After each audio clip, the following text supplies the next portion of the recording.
Ezinye izikole KwaZulu-Natali ayikaze zikuthole ukudla okuphekelwa abafundi kusukela kwavula izikole ngesonto ledlule. Lokhu kuze emva kokuthi umnyango wezemfundo esifundazweni uguqule ukusebenza kwethenda lokuhambisa ukudla ezikoleni. Ngaphambilini umnyango ubukhipha inkontileka kulabo abazothuthela izikole ezibagunyazayo ukuyikhethela izitolo abazothenga kuzo ukudla. Kuthiwa umnyango usukushintshile lokhu, waqoka usonkontileka oyedwa ozothenga ukudla kwazonke izikole kuthi abanye bakulande endaweni ekhethiwe.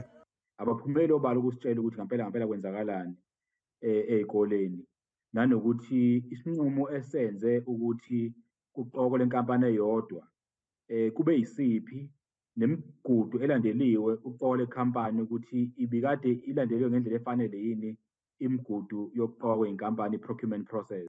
Amaqembu aphikisayo athi lokhu sekuholele ekutheni zivalwe ezinye izikole ngenxa yokungabikho kokudla.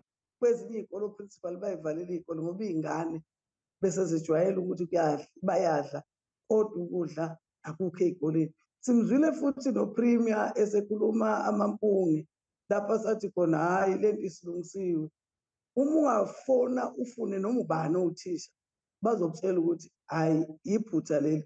I-Action SA ithi icubungula inyathelo zomthetho engayithathela uhulumeni ngalolu daba, kanti umnyango wezemfundo esifundazweni awutholakalanga ukuba uphawule. Ey'ndabeni zethu kuMzansi wethu Channel 163 ngubongani Gema ngibika ngiseGoli.